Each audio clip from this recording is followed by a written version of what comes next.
At the Social Pulse Summit ROI Edition event that I hosted in March, I asked attendees of the influencer marketing panel what their biggest challenges were. 31.8% reported that measuring and proving ROI was their greatest challenge, while 22.7% said finding and working with the right influencers was their Achilles heel. Does that resonate with you? Perhaps you too have struggled to find great influencers to work with, the kinds of influencers whom you can rely on to follow through on campaigns and drive real revenue. Well, that's what we're covering in today's episode of Partnership Unpacked.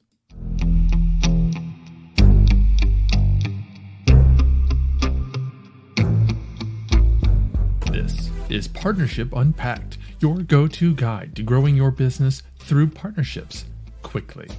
I'm your host, Mike Allton, and each episode unpacks the winning strategies and latest trends from influencer marketing to brand partnerships, and ideas that you can apply to your own business to grow exponentially. And now, the rest of today's episode.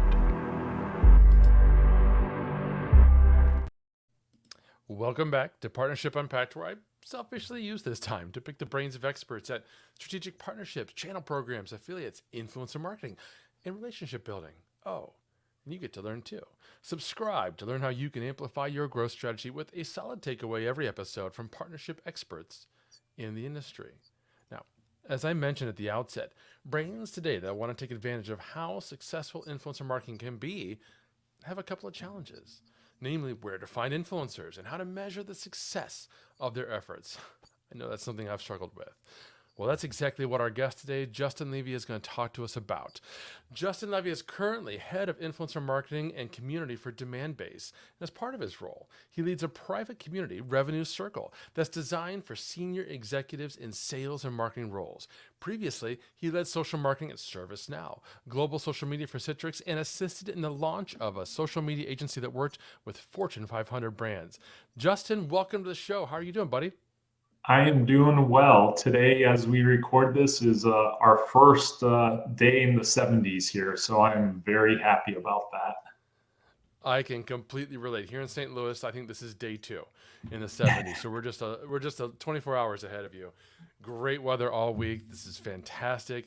Let's start by sharing more about the role that you're in today. Tell us about Demandbase in that role and the kind of influencer marketing that you do there.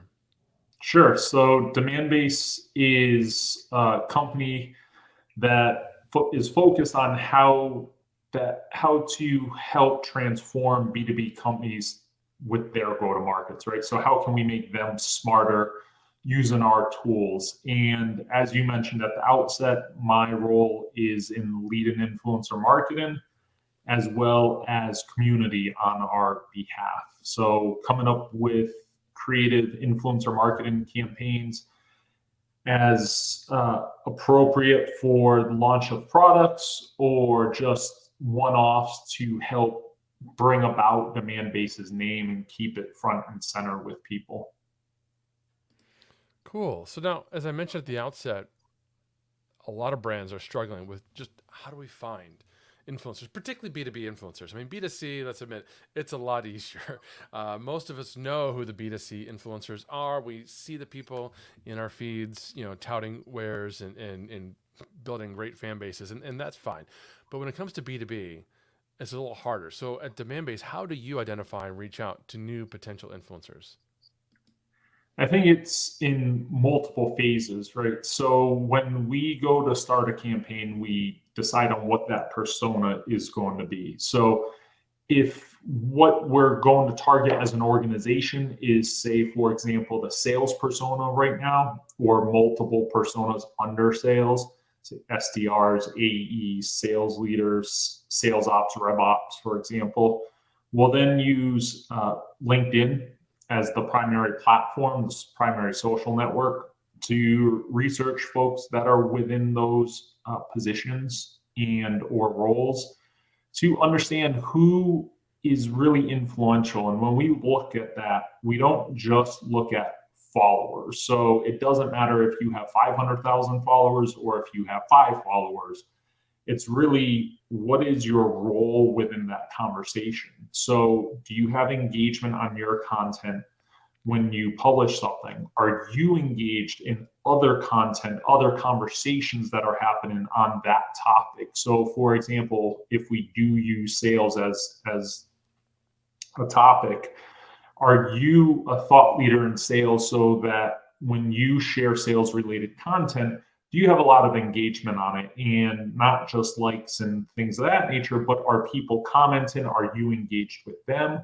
But also one step further, are you commenting on other profiles, on other status updates that are part of that sales conversation as well? So we'll gather those individuals, and then we go through more fine tuning and pruning of that list to get it down to whatever that target size for that campaign is.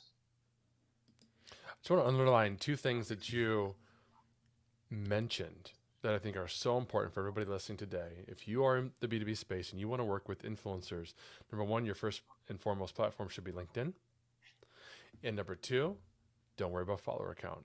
Look at the engagement, something we've talked about in previous episodes with Leo and Goldie Chan and Gordon Glenister, where we're saying, look at the brand fit, look at the engagement, look at the style, look at how people are commenting with their own audience and how they're interacting with other influencers and brands in the space. That's how you're going to know whether or not an influencer is a good potential fit. Thank you for bringing that up. So once you've got some great influencers, Justin, what are some examples of the kinds of marketing campaigns that you guys run with influencers? Sure. So I think that there's really two different versions, right? So something that's been really successful for us is top lists. So we just ran one, the top 20 revenue marketers who kick ass in 2023. And with the top list, a lot of people that are involved in this space in B2B tech or what have you, you'll see them not think highly of listicles, right? Oh, it's just some list. You can be top 25 or top 50 anywhere. But if you apply a methodology to it, kind of similar to what we were just talking about, looking at engagement, ensured reach does come into effect, and some of these other metrics, but then you couple that with how you can reach out to them, how you can develop broader brand awareness, create integrated content, co-created content with them, and other ways to bring value to that relationship that is not only valuable to the brand, but also valuable to that influencer. A list doesn't just become a listicle, right? So we're not publishing a list and just putting it out there and then moving on. We will publish a list, for example, and create social cards to recognize each one of those individuals, and I'll send private emails, one-to-one emails to each one of those thought leaders. So say with that 20, sent out 20 emails individually. We'll then publish that list. We'll engage on every piece of content that we see be published, both myself and our brand. We'll then go back to them, for example, to publish an ebook. So I'll pose a question to them that's relevant to that campaign, take all their responses, we'll develop an ebook. I'll then have quote cards created for them. I'll go back out to them now and give them their social card that has their quote or a truncated version of their quote. Publish the ebook. They'll help generate awareness around that now. And then we'll usually find other opportunities to create content with them, whether that's blog posts or a podcast. I'll invite them into Revenue Circle, depending on what level within their company they are. And so it just forms this deeper bond. And at the same time, it gives them the opportunity to, showcase their expertise and tell their audience why they're being recognized. So that's one thing we do, that, if you want to call that kind of the digital touch. But then we try to come up with more unique campaigns that help us stand out. So last year, in the beginning of 2022, we relaunched our brand. And as part of that, we knew that we wanted to do something different for the brand launch. We didn't just want to come out with a new logo and some new colors and a new website and all the different activities and activations that typically would happen. So we developed a superhero comic. And the idea behind that was we were just developing and launching a new mascot. So we had this mascot pair up with these superheroes to fight against spam, because we were coming out with this concept of unspam your brand, and the underlying message of that we help with that. So we had this interactive infographic. As you scrolled it, different influencers flew in literally and had their quotes and had content that they then developed to help launch it. We're right in the middle now of something that I'm calling the Unicorn Pinata campaign, where people are actually receiving unicorn pinatas from us. And the message behind that is that our ad solution is like a unicorn. So we tried to come up with something that would help us participate in that advertising launch for our product, but do it in a unique and differentiated way so that it drives conversations about Demandbase publicly. That is so cool. First of all, that superhero campaign is amazing, and I want to circle back to that too. But I also love the first part where you outlined the importance of creating a listicle that isn't just someone's opinion. They're basically not just going out and finding the biggest names in the industry and tagging them to try and get some favor from them. You've put some effort into them. There's a reason why each individual is highlighted, and you've gone above and beyond to make them look fantastic, so that it helps broaden that relationship. I love that approach. But talk to me for a second about this superhero campaign. What was that time consuming? Did you have to go to an outside agency to create this kind of an interactive graphic? Because I'm imagining, okay, I can't do that in Canva, so I don't know how it would done. How did you guys pull that off? Yeah, so for that one, we did work with an outside agency, and the platform that ended up being built on was Saros, which is an interactive platform. You can build a lot of kind of very dynamic content on it. But we did work with an outside agency just because it was such a large project that they helped us work with the influencers and streamline all the content creation and all the graphics that had to be designed and all the kind of comic related stuff. They actually had someone that wrote comics on staff that helped us write the content for it. So just because of the full scale, that took 3 or 4 months of work on that. So we had to bring in someone from the outside to help us with it. I'm just envisioning, these classic Batman, comic themes where it's just bam, pow, and that's the comic writing. Obviously, you needed more than that. So you're building out intense comic books. You're creating listicles and working with influencers on ebooks and blog posts and other kinds of campaigns. You're sending out pinatas. How do you figure out the ROI on all this crazy activity?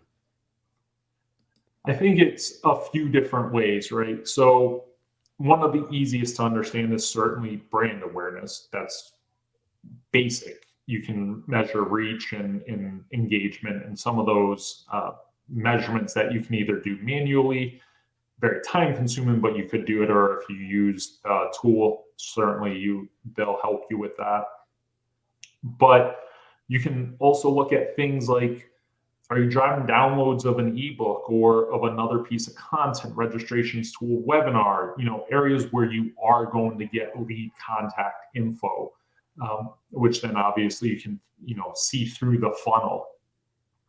If you're working with a paid influencer, if it's not just a pure organic campaign, I do believe in something called CPE, and that's called cost per engagement. And it's the only way that I know that you can standardize the engagement across all influencers that you work with. Because right now, there isn't some standardization out there. You have X thousands of followers and you have X engagement, therefore your stated price is this, right? It's not a SaaS tool where if you need 0 to 10 seats, this is what it's going to cost you. And if you need more, it's going to cost that. So that becomes really hard. CPE kind of normalizes that. So it's how much did you pay this influencer and how much engagement did you get? So you might pay $50,000 and get 10 engagements, you may pay this other person $5,000 and gotten 500 engagements. So it helps you to normalize that and see that across all the influencers that you worked with in that paid campaign. That is so interesting. I've actually not heard that approach before. And we've had a lot of conversations just in this podcast alone about influencers and measuring influencer marketing at Agorapulse. I just had a meeting with our data team this morning because what we want to see is how much revenue are we driving from our different partners. Now, for us, partners mean a lot of different things. It could be influencers like this. It could be affiliate partners.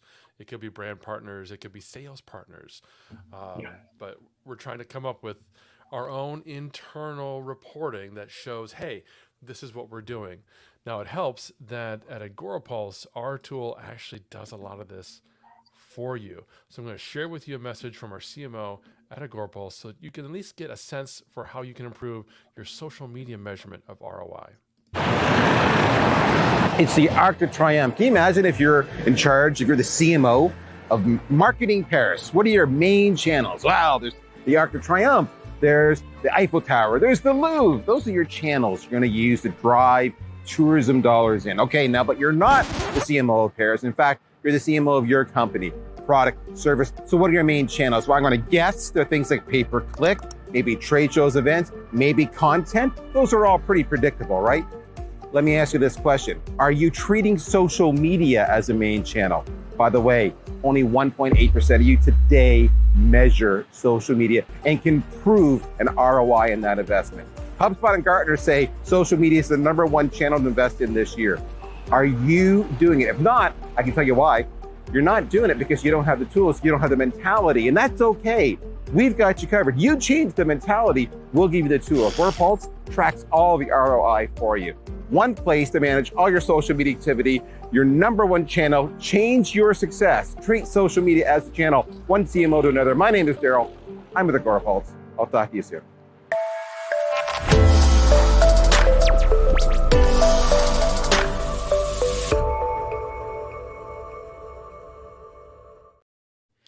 All right, so Justin, we're talking influencer marketing, and I know a campaign like Unicorn Pinatas you just can't go wrong with that. But I also suspect that some of the campaigns you've run in the past maybe haven't gone quite so well. What are a couple challenges or maybe, like I said, some campaigns or initiatives that just didn't work out that well? I think natural challenges for people are misaligned values to either what they're going out for or to what the brand was looking for. So if the brand is looking to, for example, drive demand of a product or a webinar or something of that nature, and the influencer campaign is just to drive awareness, and that awareness might just be of the brand, not driving traffic back to the website or something of that nature.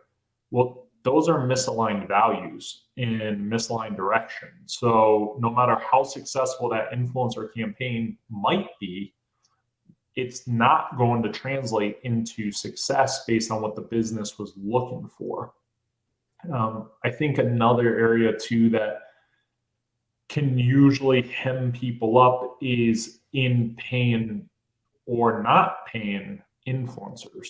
So looking at the influencers that a lot of people know in B2B and look up to and subscribe to their content, go to conferences that they're speaking at, several people will try to get them to do something for free or for significantly reduced cost because they think that they need the brand more than the brand needs them, as opposed to approaching it as a dynamic two-way relationship. So brands tend to look at something in influencer marketing as only a one-way relationship. So they pull from that relationship as much as they can, as opposed to how can we, create something that helps benefit both of us, and how can we build an ongoing relationship that we're not just calling on when we as a brand need something, but that can benefit both of us at the same time on an ongoing basis. that will always come out to be better for the brand at the end of the day. And it also helps, frankly, the influencer not to feel like they're being taken advantage of, because they're aligned with a brand that shares similar values as they do. And I've seen that go very wrong at times, and I've seen it go extremely well for other brands. And it's something that we focus a lot on, is developing relationships. And then we can build our campaigns off of those relationships, but never to take advantage of them, to always have something of co-created value in there for them.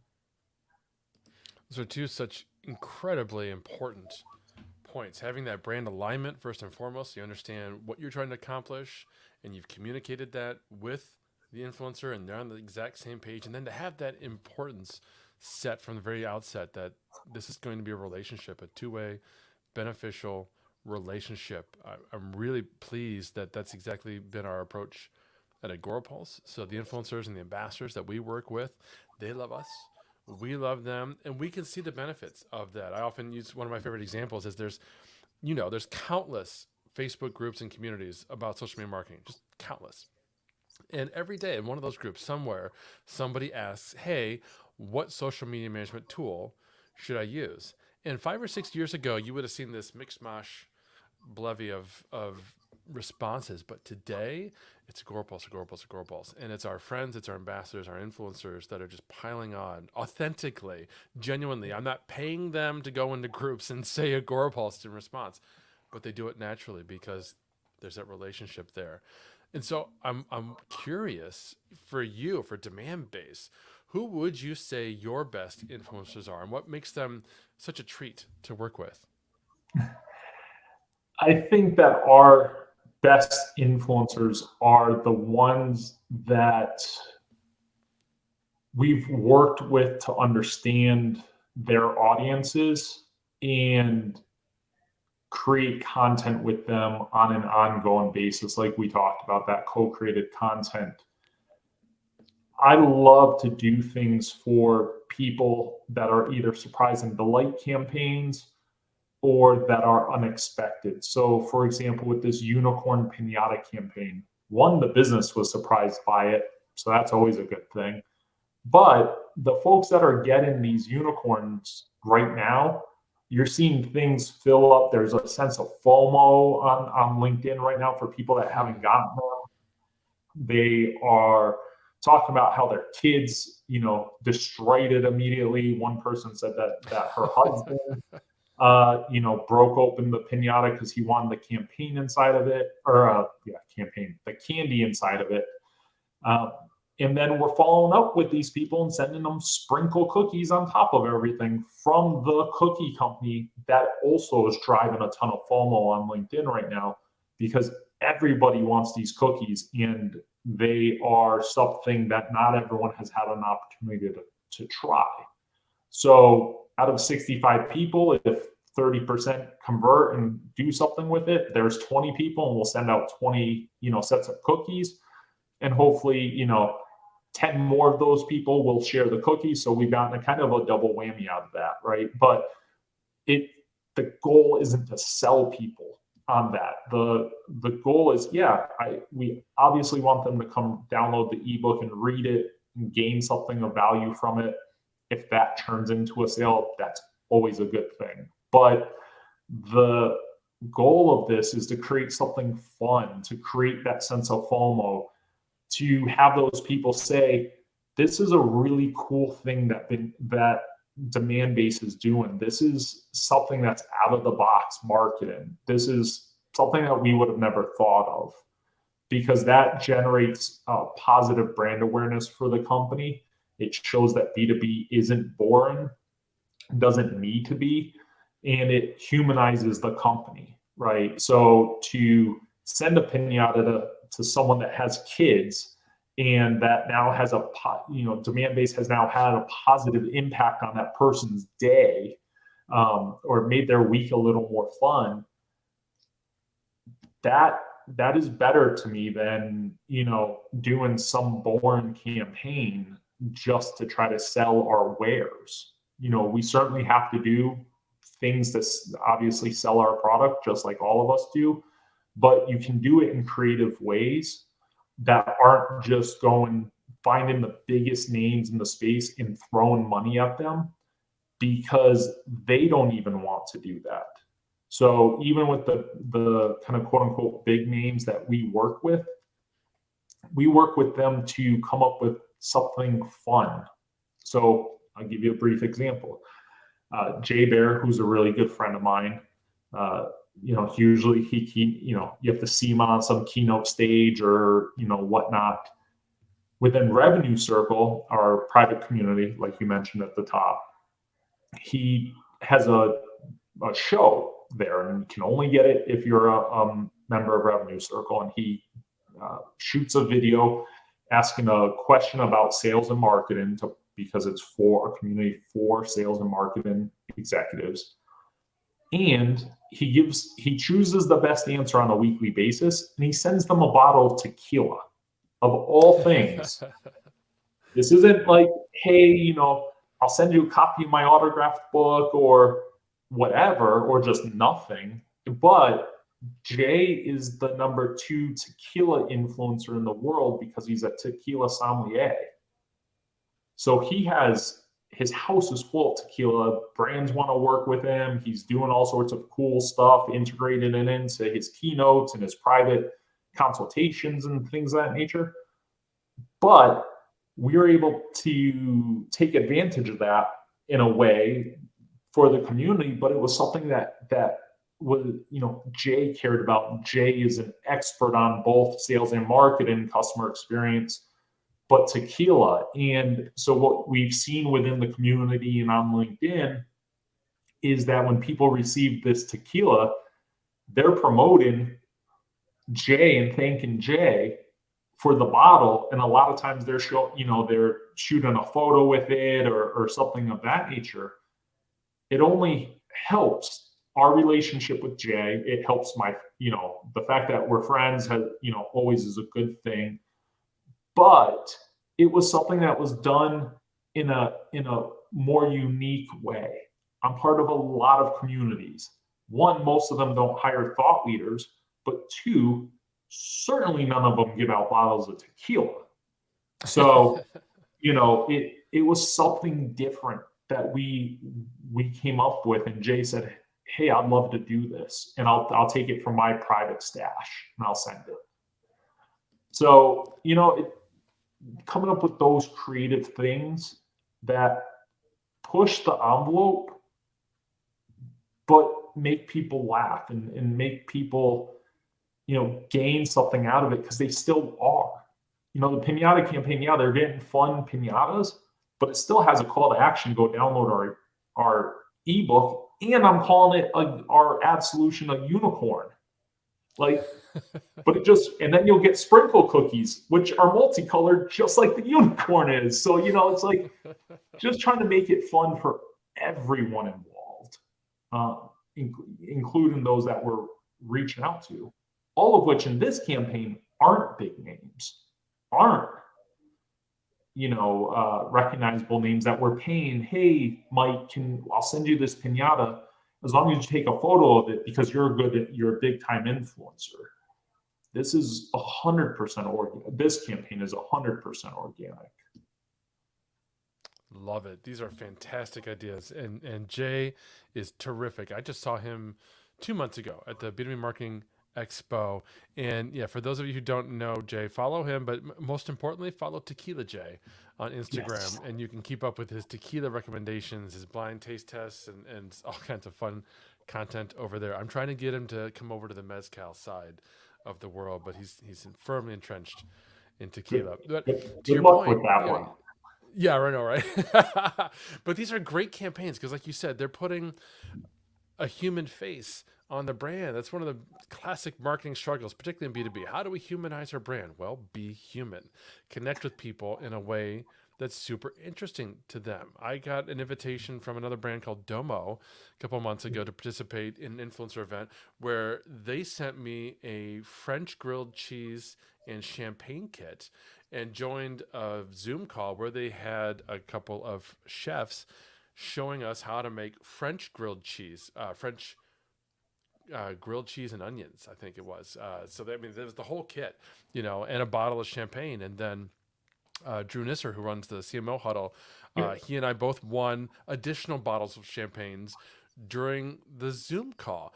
So it was really interesting. And Jason Falls tells stories the same way about bourbon tasting. It doesn't always have to be alcohol. I don't know why that's a theme. But the point is, you're having these great personal human connections, and you're not just shipping out another report or an ebook. Exactly. So that's fantastic. Love that. What other advice would you give influencer marketing leaders, particularly for other B2B brands like Demandbase? Certainly try to come up with campaigns that you haven't seen before in your niche area, right? If that's just B2B generally, that's fine. But if you're in B2B tech or, I don't know, fintech or something of that nature, try to look around and see what other brands maybe in other industries have done and see how you can put your own spin on it. A lot of campaigns don't have to be expensive. We're not spending tens of thousands of dollars on this campaign that we keep referencing, right? The unicorn pinata campaign. But it's creative. And, with every campaign that I come up with or that our team works on, I try to think of, would this be case worthy? Would I take this and submit this for an award at the end of the day? Content marketing, industry award or, something of that nature. If you can't answer that question, you probably shouldn't run that campaign because you're not going to position the company in a positive light. Besides, like you said, just sharing another ebook, white paper, webinar, what have you. And you certainly, as we talked about, have to have alignment. So before we've run any of these campaigns, we've briefed those that are involved. They're aware so that it is an integrated campaign. Our teams take the content that we're creating, have created, what have you, and they include it in the other campaigns that they are communicating out or the content that they're creating so that it is integrated across everything that our marketing team is doing. And we get others involved, right? So whether that's through surprise and delight campaigns or it's just keeping our ear to the ground and building that relationship. So something really easy is I saw someone make a comment, an influencer in the sense of the word for us as an SVP or SVP somewhere. And she had made a comment about the fact that she would do anything for truffles, I think is how she had positioned something like that. And it was nothing to do with Demandbase. It had nothing to do with anything. She was commenting to something on something. So I sent her truffles, right? Or macarons or something of that nature. I forget what it was. It was a surprise and delight. I had no expectation out of it. It was to do something nice for someone, and we had the capabilities to do that. And I think that a lot of people have an expectation when they run a campaign.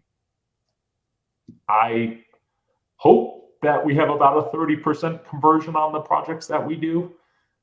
If we don't, we don't. And it was a fun campaign to run. We do a postmortem, see how we could tweak something and move on.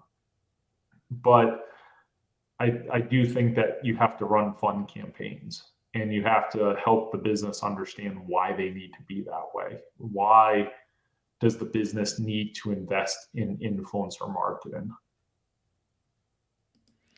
That's so important. And one thing I want to stress, because you didn't state this, you implied it, but the fact is you were listening, you were monitoring and paying attention. to the point where you were able to see a comment from one of your influencers and then act upon that, which is, I think, another mistake that many brands are making. They're not paying any attention at all. They're not following, they're not engaging with their influencers. So they would have no idea that somebody said something like that, or even more importantly, if they'd said something about the industry or the brand, which might be actionable, positive or negative, it doesn't matter, but you got to be listening. So thanks for making that point. Some of those people that you might engage with aren't your influencers yet. They're someone that might be in your target, your company's, ICP or on your kind of hit list, or, they just fit that persona that you want to work with either currently or at some point in the future. That random act of kindness is something that could do that, because they'll remember you as the brand that did this, as opposed to the company that spammed your inbox. They'll remember the fact that they got macarons simply because someone was reading what they had to say on LinkedIn one day. Yep. Powerful. So powerful. And in that example, that person never posted anything. And that's fine. But we've since engaged on a number of things. Yeah. And that engagement ends up being so much easier now, because now they are positively inclined to pay attention to and listen to the brand. Absolutely. And how much does a box of macarons cost? Particularly, again, when we're in the B2B space, and some of you listening today, you might be looking at average deal size and 5 or 6 figures. You can afford to invest a little upfront in building those relationships. So that's just a perfect segue into my last question. I ask this of every guest, and I don't always know exactly what they're going to say. We've already touched on this, so I have a really good sense for how you're going to answer my last question. How important have relationships been in your work and in your communities? I think that they're everything that we do.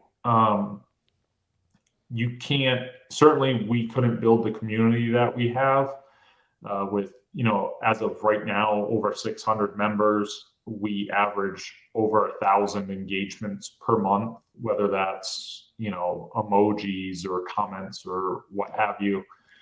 Within that community, if there weren't relationships that were built both from the brand with the community members, but then also between the community members. And that's what the community has helped to foster those relationships and drive those relationships.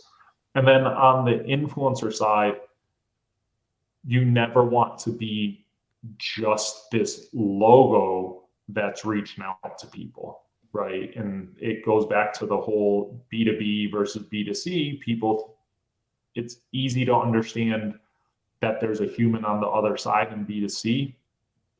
And people think that B2B, it's 2 logos that somehow talk to one another. And that's not the truth, right? There's a human on either side, just the committee sizes are larger, right? B2C, you're appealing to 1, maybe 2 people. If you're appealing to someone to buy a bigger TV, it might be, 1 person in the household, and that person is appealing to their significant other, that they need 2 more inches of TV in their house, and the reasons why. But B2B, you just have a bigger buyer committee, and that doesn't mean it has to be boring, though. So, and have fun with it. Like, don't take all of this stuff seriously. Certainly, you have to have alignment strategy. You have to measure your execution, but build relationships. Don't take advantage of them. The second that you send them something, do not be like every other freaking company in the world and think that that's your opportunity to then go hawk your product in your next email, because that's not. But focus on building relationships. Everything else becomes easier. Could not agree more. Thank you, Justin. This has been amazing, and it's been such an important and informative interview. Thank you. Can you tell folks where to connect with you and where to learn more? Yeah, absolutely. The easiest places to find me on LinkedIn. That's where I hang out most of the time these days. So just Justin Levy on LinkedIn. I am active on Instagram. That's more personal, personal photos and whatnot. I technically have an account on Twitter, but that's a dumpster fire, so I don't really go over there anymore. And might not exist by the time this episode is published. So LinkedIn is by far the easiest place and most stable place to find me. Fantastic. We'll have links to all of Justin's social networks, to Demandbase, to some of these campaigns, to Unicorn Pinatas. We'll have all that in the show notes. And that's all we've got for today, folks. So thank you so much. Be sure to go and leave us a review on Apple Podcasts. Let us know what you think, because we love to know what you think. Until next time, see you.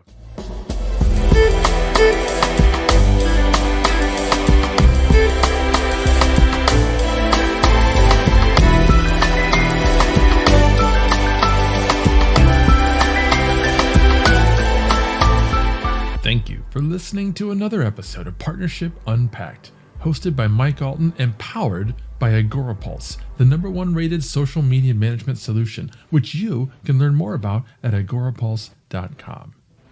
If you enjoyed this episode, please subscribe on your favorite podcast player. Be sure to leave us a review. Your feedback is important to us. And if you want to be part of our audience during live broadcasts, take a look at our calendar at agorapulse.com/calendar. Until next time.